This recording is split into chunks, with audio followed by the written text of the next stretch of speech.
Bill अज़ीम। हस्बुनल्लाह व निअमल वकील व निअमल मौला व निअमल नसीर।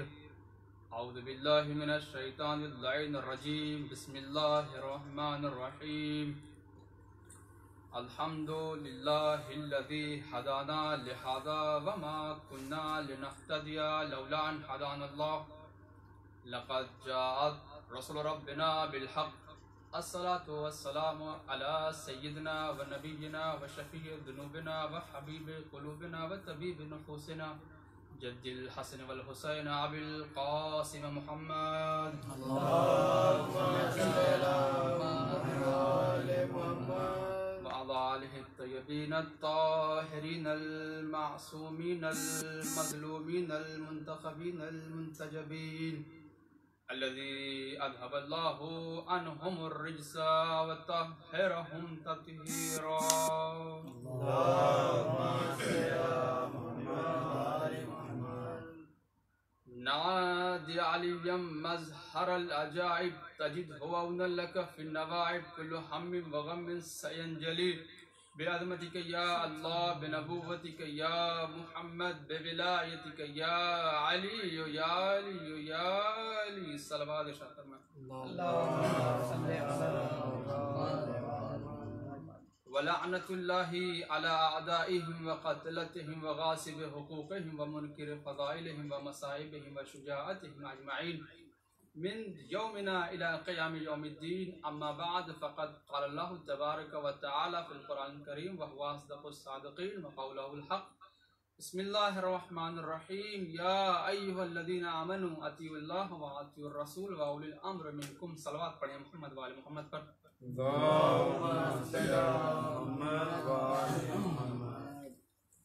अज़ीज़ान मोहतरम, तुल्लाब मोहतरम, तुल्लाब अफाज़िल नजफ़,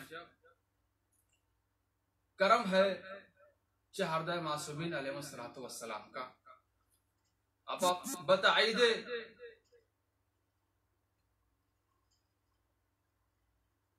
हुज्जतुल इब्न हसन अल अस्करी अलैहिस्सलातु वस्सलाम,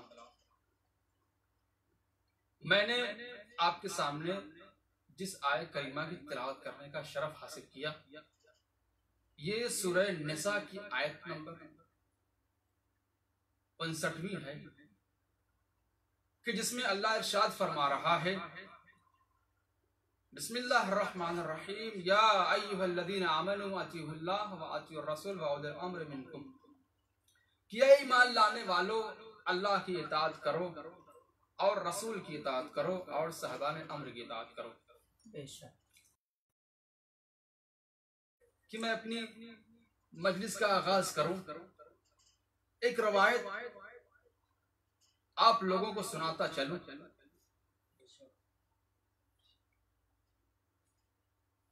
अहले सुन्नत भाइयों के बहुत बड़े आलिम दीन की जिन्होंने एक किताब लिखी, उस किताब में ये रवायत नकल करते हैं, फरमाते हैं कि एक दिन रसालत मआब सल्लल्लाहु अलैहि वसल्लम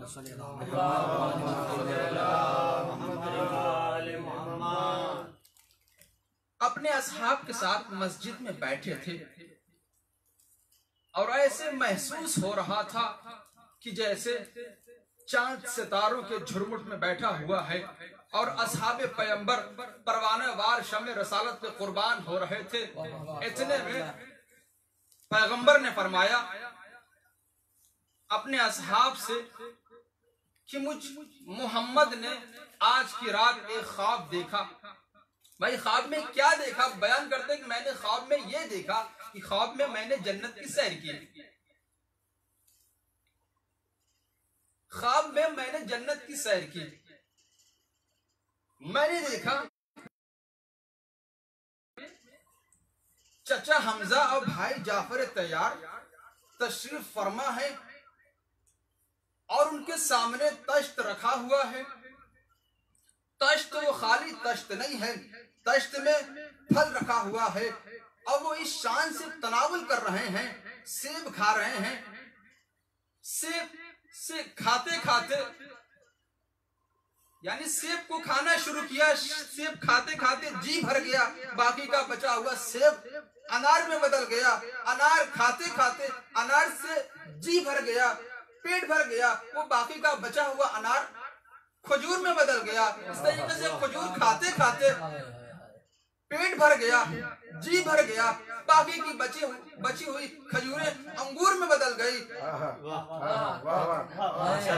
अब इस तरीके से पैगंबर पूछते हैं, चचा हमजा भाई जाफर तैयार, बताएं तो सही आपको अल्लाह ने जन्नत में इतना मकाम, इतना अजीम मकाम अता किया, बताएं तो सही वो कौन सा काम ऐसा है कि जिसे दुनिया में रहने वाले लोग करें और कयामत के दिन दूसरे अमाल की बनिस्बत उसका अज्र सवाब ज्यादा हो। ये एक पैगाम है, वो लोग जानते थे, फिर भी सवाल किया कि चचा हमजा भाई जाफर तैयार, बताएं तो सही वो कौन सा काम ऐसा है जिसे दुनिया में रहने वाले लोग करें और कयामत के दिन दूसरे अमाल की बनिस्बत उसका अज्र सवाब ज्यादा हो।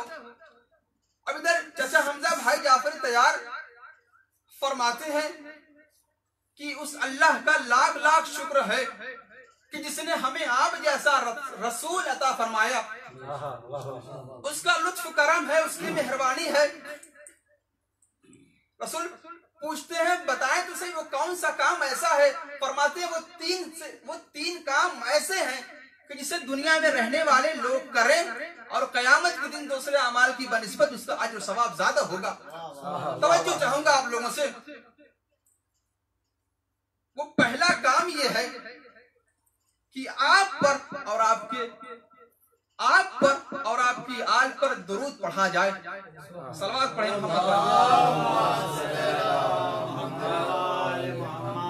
आप पर और आपकी आल पर दुरूद पढ़ा जाए। दूसरा काम वो कौन सा है? दूसरा काम वो ये है किसी को पानी पिलाना। पानी पिलाना इतना सवाब का हामिल है। रवायतों में मिलता है कि अगर कोई शख्स किसी को पानी पिलाए, रवायतों में मिलता है जो शख्स किसी को रोजे आशूरा पानी पिलाए तो खुदावंद आलम उसे शुहदाए करबला में महशूर करेगा। और तीसरा काम वो कौन सा है?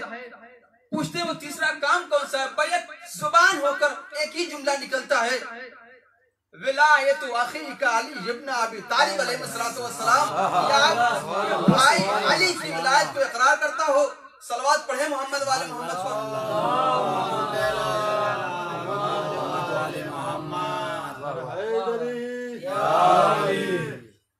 भाई, मैंने आपके सामने इस आयत करीमा की तिलावत करने का शरफ हासिल किया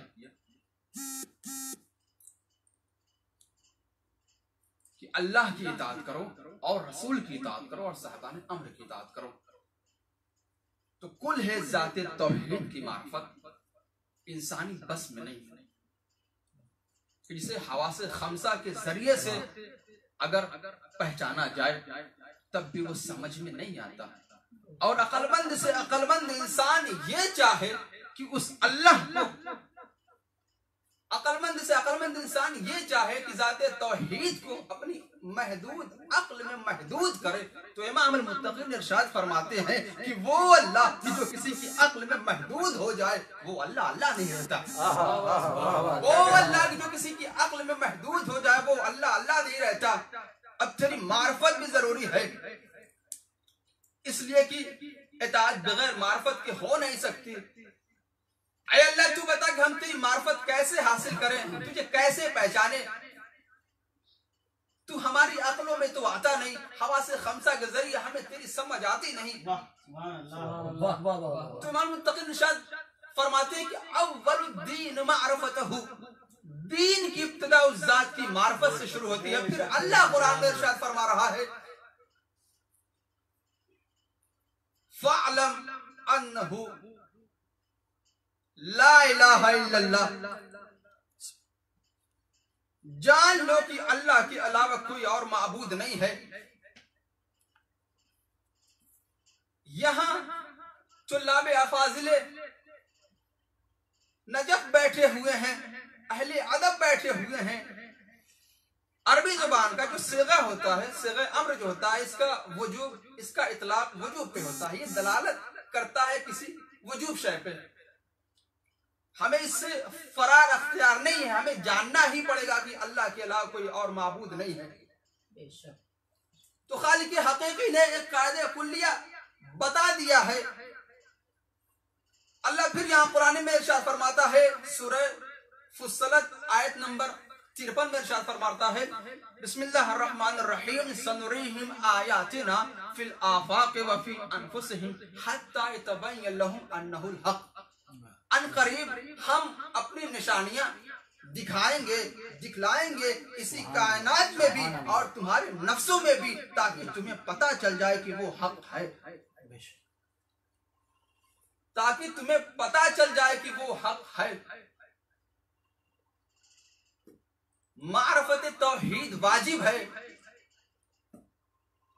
लेकिन आसार से मुअस्सिर तक पहुंचा जा सकता है, सनात से मसनू तक पहुंचा जा सकता है, मखलूक से खालिक तक पहुंचा जा सकता है।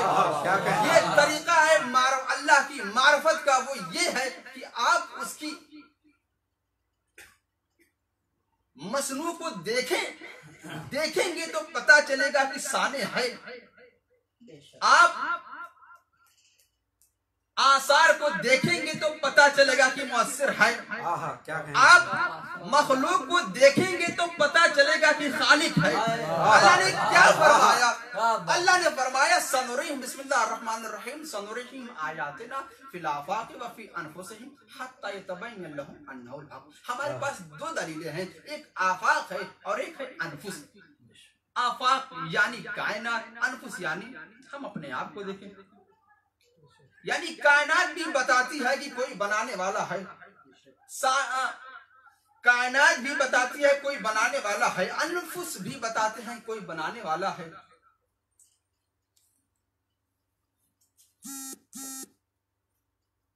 ये दोनों बताते हैं कि कोई बनाने वाला है। अगर हम अल्लाह को जानना चाहते हैं, पहचानना चाहते हैं, तो मासूम इरशाद फरमाते हैं कि इस कायनात के जर्रे जर्रे पे बंदा गौर करे तो पता चलेगा उसे कि इस कायनात का कोई बनाने वाला है, कि जिसने इस कायनात को बनाया है। नारे हैदरी नारे खैबरी नारे सलवात। अगर बंदा इस कायनात के जर्रे जर्रे पे गौर करे, मासूम इरशाद फरमाते हैं ये कायनात का जर्रा है कि कोई है कि जिसने इस कायनात को बनाया है। अगर फिर हम अपने आप को भी जानना चाहते हैं, पहचानना चाहते हैं, तो मासूम इरशाद फरमाते हैं मन अरफ नफ्सा फकद अरफ रब्बा। जिसने अपने आप को पहचान लिया वो ऐसे है कि जिसने अपने रब को पहचान लिया। दो दलीलें हैं, एक आफाक और एक है अनफुस। आफाक भी बताते हैं कोई बनाने वाला है, अनफुस भी बताते हैं कोई बनाने वाला है। बस लफ्ज़े बदलकर यूं कह दूं, हमारे पास दो दलीलें हैं। एक दलील का नाम है नातिक और एक दलील का नाम है सामित। कायनात अल्लाह के अल्लाह होने पे दलील सामित है, और अनफुस अल्लाह के अल्लाह होने पे दलील नातिक है। सामित भी बताते हैं कोई बनाने वाला है, नातिक भी बताते हैं कोई बनाने वाला है, मगर एक फर्क है। मुलाजा फरमाया, सामित सिर्फ इतना बताता है कि मेरा बनाने वाला वो है कि जिसने सिर्फ मुझे बनाया, और नातिक यह बताता है कि मेरा बनाने वाला वो है कि जिसने मुझे भी बनाया, वो मुझसे बेहतर बना भी सकता है। सलवात पढ़े मोहम्मद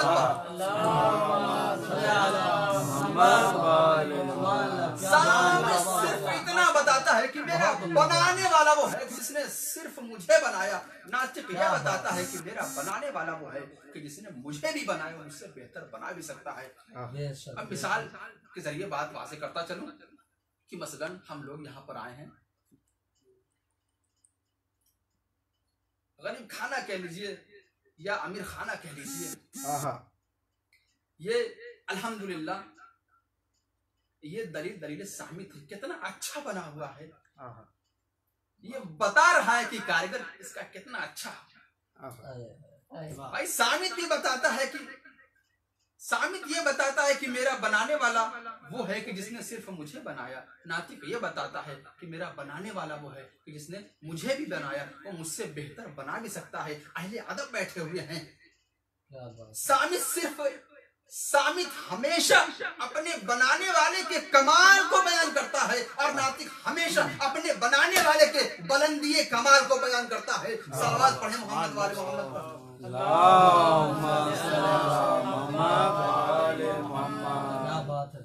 नातिक हमेशा अपने बनाने वाले के बुलंदी कमाल को बयान करता है। दो दलीलें सामित और एक नातिक। अल्लाह के अल्लाह होने पे क्या बात है। दो दलीलें हैं हमारे पास। अल्लाह के अल्लाह होने पे सामित दलीलों में जो सबसे बड़ी दलील है, उस दलील का नाम है कुरान। अब यहां पर आप लोगों से तसलसल चाहूंगा। और नातिक अल्लाह के अल्लाह होने पे नातिक दलीलों में जो सबसे बड़ी दलील है, उस दलील का नाम है मुस्तफा।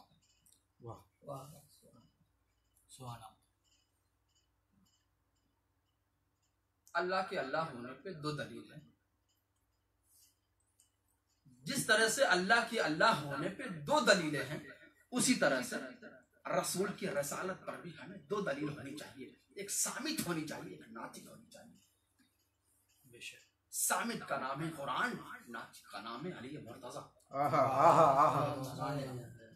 अगर हम और आप इमाम अली को इमाम मानते हैं, तो इनकी इमामत पर भी हमें दो दलील होनी चाहिए। एक सामित होनी चाहिए, एक नातिक होनी चाहिए। सामित का नाम है कुरान, नातिक का नाम है इमाम हसन। इसी तरह से इमाम हुसैन अलैहिस्सलाम को अगर हम और आप इमाम मानते हैं, तो उनकी इमामत पे भी हमें दो दलील होनी चाहिए। एक सामित होनी चाहिए, एक नातिक होनी चाहिए। सामित का नाम है कुरान और नातिक का नाम है इमाम ज़ैनुल आबिदीन। अगर हम और आप इमाम ज़माना को इमाम मानते हैं, तो उनकी इमामत पे भी हमें दो दलील होनी चाहिए। एक सामित होनी चाहिए, एक नातिक होनी चाहिए। सामित का नाम है कुरान, नातिक दुनिया को नजर नहीं आया, अल्लाह ने उसे रोक रखा चौथे आसमान पे और कहा कि आज जब कि इधर से अली का 11वां जानशीन जाए और इधर कुरान दलील बने, उधर तुम्हें दलील बनना है। और तुम्हें इस तरह से दलील बनना है कि तुम्हें उसके आगे खड़े नहीं होना है, बल्कि तुम्हें उसके पीछे खड़े होना है। अरे तो मुझे कहने दीजिए, जिस अली के 11वें जानशीन के आगे उस मासूमा माँ का बेटा खड़ा नहीं हो सकता, तो उसके सामने अरब के बद्दू कैसे खड़े हो सकते हैं।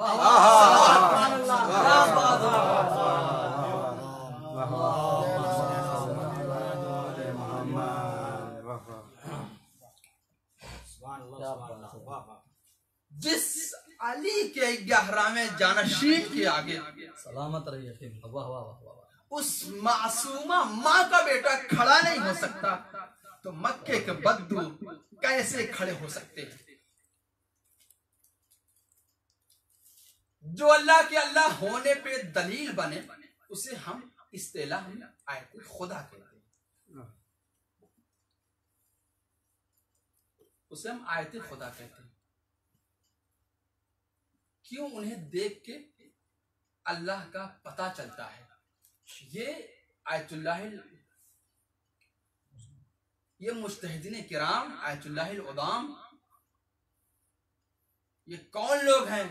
ये वो लोग हैं कि जो अल्लाह के होने की खबर देते हैं। तो जो अल्लाह के अल्लाह होने की खबर दे, उसे हम आयतुल्लाह कहते हैं। हमारे पास दो दलीलें हैं, एक सामित है और एक नातिक है। सामित, दोनों दलीलें हमारे लिए बड़ी हैं।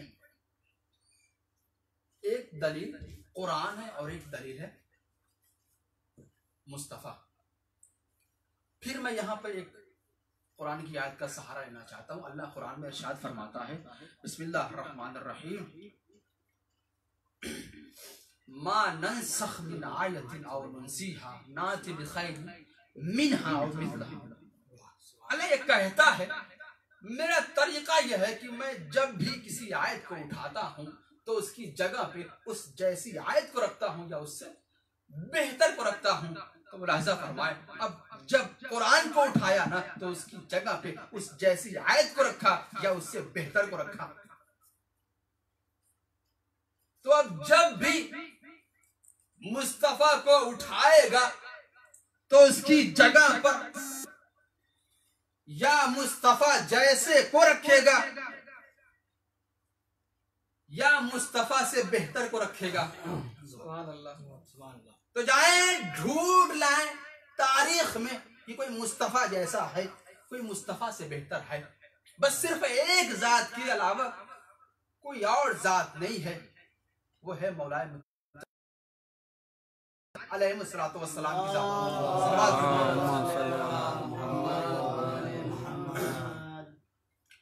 हैदरी नारे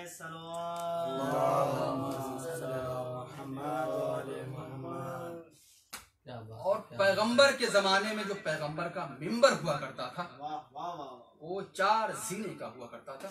बेशक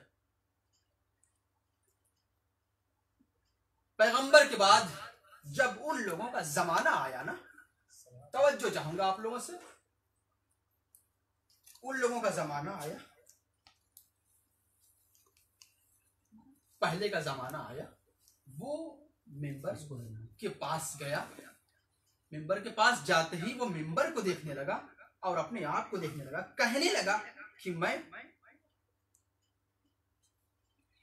नबी जैसा नहीं। एक जीना छोड़कर दूसरे वाले जीने पे बैठ गया और इस तरीके से दूसरे का जमाना आया। वो भी मिंबर के पास गया मिंबर को देखा और ये कहने लगा कि मैं उनके जैसा नहीं। वो भी एक जीना छोड़कर बैठ गया। तीसरे का जमाना आया, वो भी गया मिंबर के पास, मिंबर को देखा, कहने लगा कि मैं इनकी जैसा नहीं। मुलाजा फरमाए, अब ये सब जाते रहे, कहने लगे मैं उनके जैसा नहीं, उनके जैसा नहीं, उनके जैसा नहीं। आप उलमा से पूछ सकते हैं कि तीसरा कहता था कि मैं दूसरे जैसा नहीं और दूसरा कहता था मैं पहले जैसा नहीं। भाई ये जब ये खुद बुजुर्गान आपस में एक दूसरे को एक जैसा नहीं समझते तो दुनिया वाले इन्हें आज एक जैसा कैसे समझ बैठे। बड़े मोहम्मद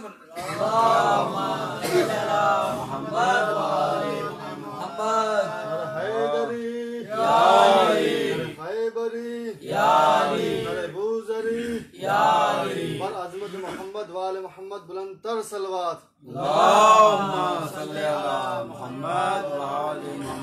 जब ये बुजुर्गवार खुद आपस में एक दूसरे को एक जैसा नहीं समझते तो आज दुनिया वाले इन्हें एक जैसा कैसे समझने लगे। क्या बात है। कसर खिलाफत अपने उरूज से तनज़्ज़ुल करते करते जब जमी बोस हो गए तब अली आए। अली उस वक्त आए कि जब दुनिया नबी और अली के दरमियान फासले की कायद थी। अल्लाह ने फरमान दिया कि मेरा एक तरीका है कि मैं जब भी किसी आयत को उठाता हूं तो उसकी जगह पे उस जैसी आयत को रखता हूं या उससे बेहतर को रखता हूं। मुलाज़ा फरमाए हज़रात कि अल्लाह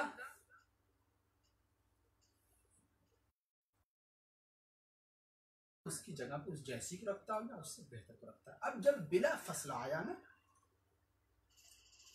अब उसने एक मर्तबा मिंबर को देखा और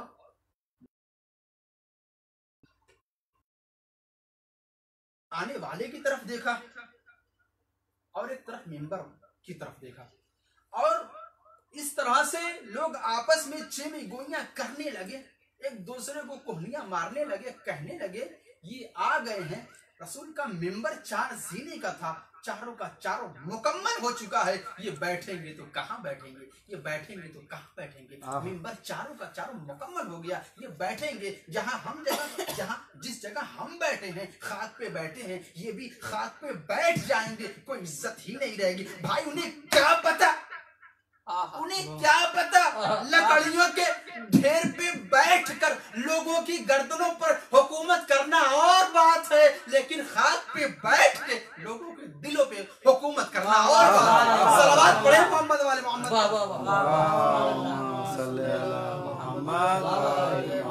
उन्हें क्या पता, लकड़ियों के ढेर पर बैठकर लोगों की गर्दनों पे हुकूमत करना और बात है, लेकिन खाक पे बैठकर लोगों के दिलों पे हुकूमत करना और बात है।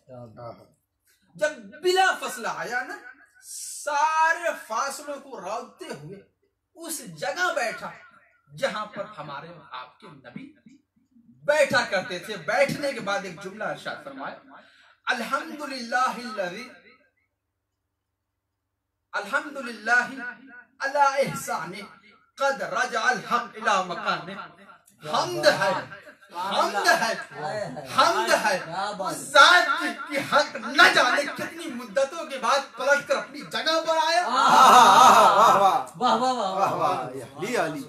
भाई अली नबी जैसे हैं, अली का मुकाबला नबी से करना चाहिए। नबी ने खुद फरमाया, अव्वलुना मोहम्मद, औसतुना मोहम्मद, आखिरुना मोहम्मद, व कुल्लुना मोहम्मद।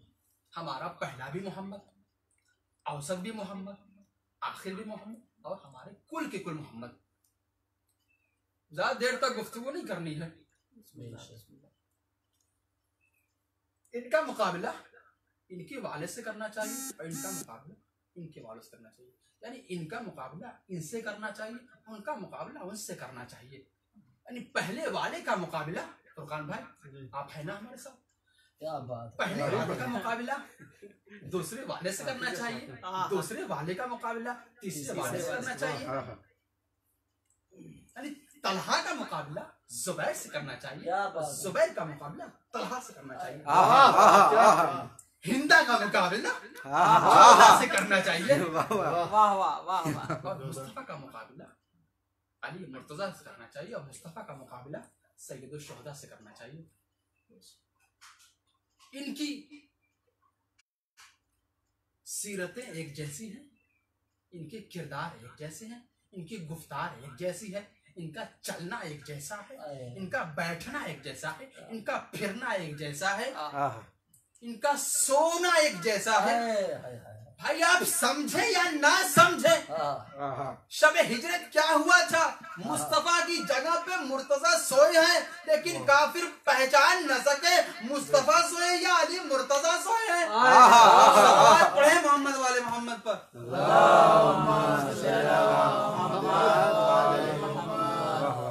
भाई काफिर पहचान न सके मुस्तफा की जगह पर अली मुर्तजा सोए हैं।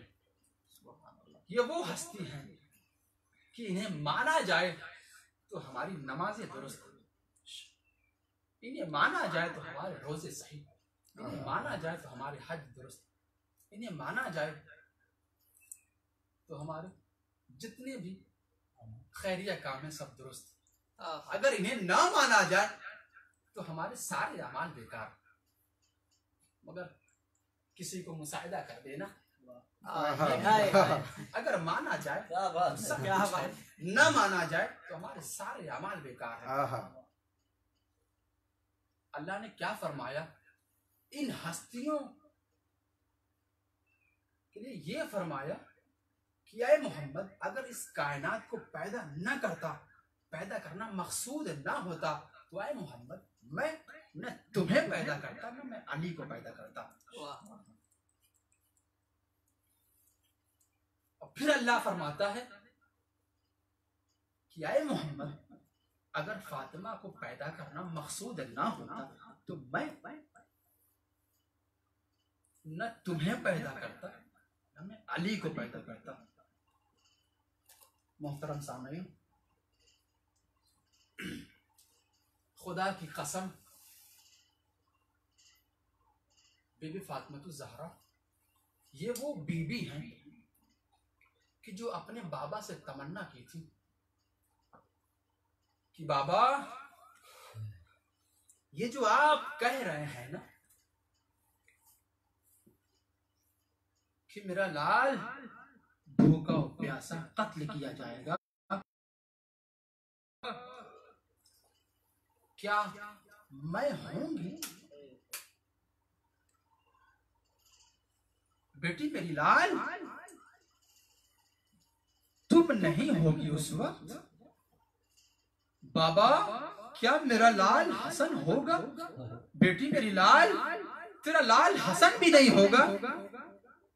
बाबा क्या उस वक्त आप होंगे? मेरी लाल तेरा बाबा भी उस वक्त नहीं होगा। बीबी तड़प कर घबरा कर कहती है कि बाबा न आप होंगे न मैं होंगी तो मेरे हुसैन पे रोएगा कौन? तो पैगंबर कहते हैं बेटी घबराओ नहीं, खुदा एक कौम पैदा करेगा कि जिसके जवान हुसैन के जवानों का मातम करेंगे, जिसकी औरतें हुसैन की औरतों पे गिरिया करेंगी, जिसके बच्चे हुसैन के बच्चों का मातम करेंगे। अजरकुम अल्लाह। हुसैन इमाम हुसैन जब मदीने से जा रहे थे क्या इरशाद फरमाया था, क्या कहा था?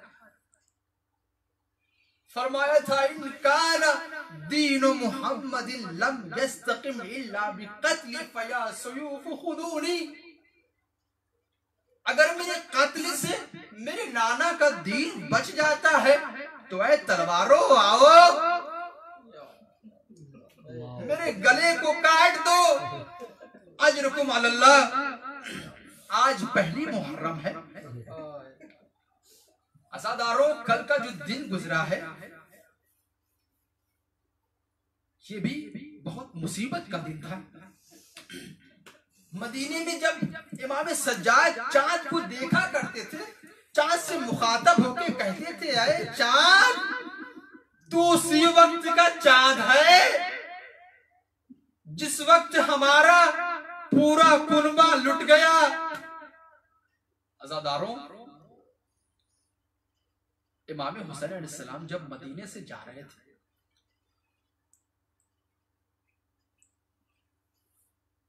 वलीद के दरबार से बाहर आए, मौला अब्बास से कहा इमाम हुसैन ने भैया अब्बास सामाने सफर की तैयारी करो।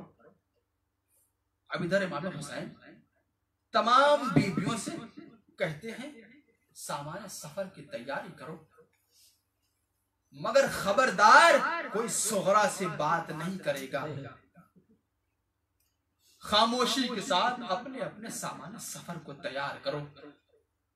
एक मर्तबा बीमार सुगरा उठी। कौन सुगरा? ये वो सुगरा है हुसैन की बेटी सुगरा।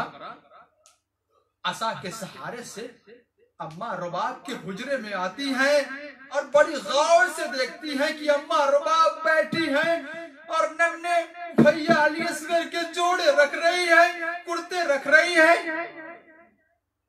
और सवाल करती है अम्मा अम्मा क्या किसी बड़े सफर की तैयारी है?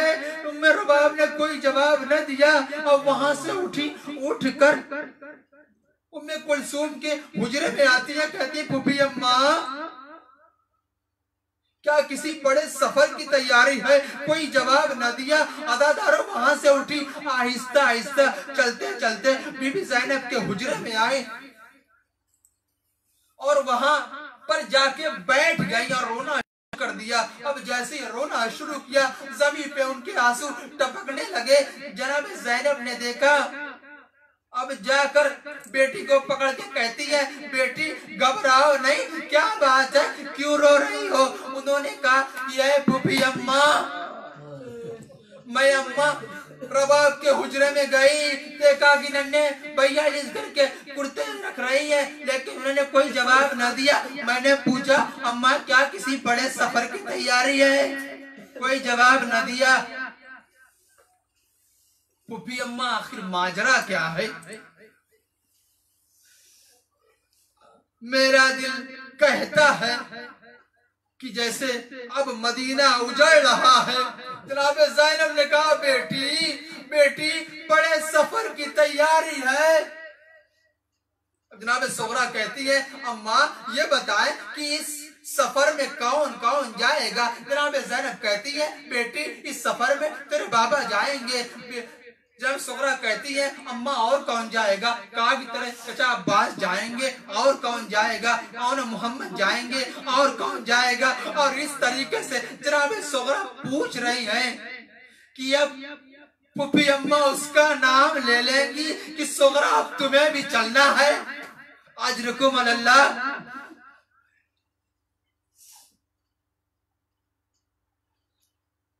जैसे ने गिरिया किया, ज़ैनब जैसी साबिरा बीबी से ये मंजर देखा न गया। आवाज दी फिर अम्मा फिजा मेरे भाई हुसैन को बुलाओ। अब जैसे इमाम हुसैन आए देखा कि पहलू में सुगरा बैठी हुई हैं। जनाब ज़ैनब कुछ कहना चाह रही हैं। अब एक मर्तबा कहती हैं, उनके कहने से पहले मौला हुसैन कहते हैं बहन ज़ैनब कुछ ना कहना, कुछ भी कहना मगर सुगरा के बारे में ना कहना। फूफी अम्मा बाबा ये क्या कह रहे हैं? क्या मुझे अपने साथ नहीं ले चलेंगे? जनाब ज़ैनब कहती है भैया क्या बात है? इमाम हुसैन कहते हैं बहन मुझे सफर का अंजाम पता है। तमाचे मारे जाएंगे, चादरें छीनी जाएंगी। मैं ये बर्दाश्त नहीं कर पाऊंगा कि मेरी अम्मा की शबी तैयार बदयार फिराई जाए। अज़ादारों काफिले के निकलने का वक्त आ गया। तमाम बीबियां हैं जो जनाब सुगरा के सर पे हाथ रख रख के अमारी में बैठ जा रही हैं। हाथ रख रख के अमारी में बैठ जा रही हैं। जनाब ज़ैनब आई, वो भी हाथ रखी। एक मर्तबा जनाब सुगरा है जो हाथ जोड़ के कहने लगी फूफी अम्मा आपको बाबा बहुत मानते हैं, बस एक बार बाबा से कह दीजिए। लेकिन जनाब सुगरा ने जनाब ज़ैनब ने कुछ नहीं कहा, रोने लगी और रोते रोते जाके अमारी में बैठ गए। नौजवान बनी हाशिम ने उन्हें बिठाया।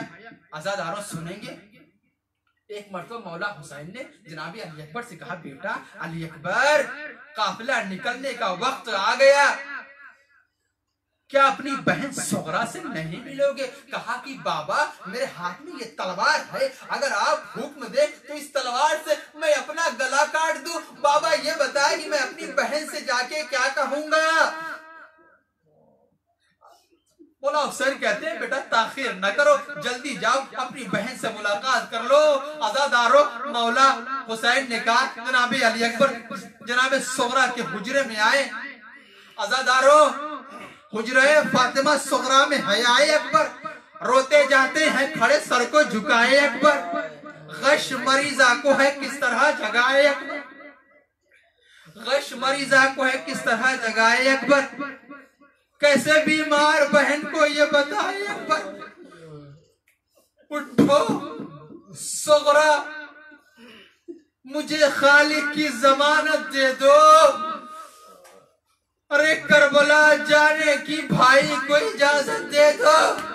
अज़ादारों जनाब सुगरा कहती है कि भाई आप भी हमें छोड़ के चले जाएंगे, अब मदीने में मुझे कुछ अच्छा न लगेगा। अज़ादारों ये जनाब सुगरा ड्योड़ी से बाहर निकल के आकर हर अमारी के पास कहती है अरे कोई मुझे अमारी में बिठा ले, कोई मुझे अपनी अमारी में बिठा ले। एक मर्तबा बाबा पे नजर पड़ती है, जाके लिपट जाती है, कहती है बाबा क्या मुझे अपने साथ बाबा मैं ये नहीं कहती, मुझे अमारी में बिठा दो। अरे बाबा मुझे फिजा की अमारी में बिठा दो। जनाब सुगरा कहती है बाबा क्या मुझे अपने साथ लेकर नहीं चलेंगे? मौला हुसैन कहते हैं बेटी मैं जरूर लेकर चलता, लेकिन हालात ऐसे हैं, गर्मी का जमाना है, लू का जमाना है, तुम ये सोबत न कर सकोगी। अगर हालात सही हुए, हालात बेहतर हुए, तो हम तुम्हारे लिए तुम्हारे भाई अली अकबर को भेज देंगे। ये कहकर जब जनाबे इमाम हुसैन जाने लगे तो एक मर्तबा हाथ जोड़ के जनाबे सुगरा कहती है, बाबा बाबा अगर कोई हुक्म हो तो बताइए। जनाबे सुगरा ने जैसे ही कहा, मौला हुसैन ने कहा कि आए बेटी, मेरा ये दस्तूर था कि जब सूरज गुरूब होता था तो मैं नाना के मजार पे जाके चिराग जलाता था। बेटी चिराग को लेना, एक चिराग नाना के मजार पे जला देना, एक चिराग जन्नतुल बकी में जला देना बेटी, और एक चिराग मेरे भाई हसन के मजार पे जला देना। अज़ादारो, काफिला मदीने से चला गया, सुगरा मदीने में रोती रही।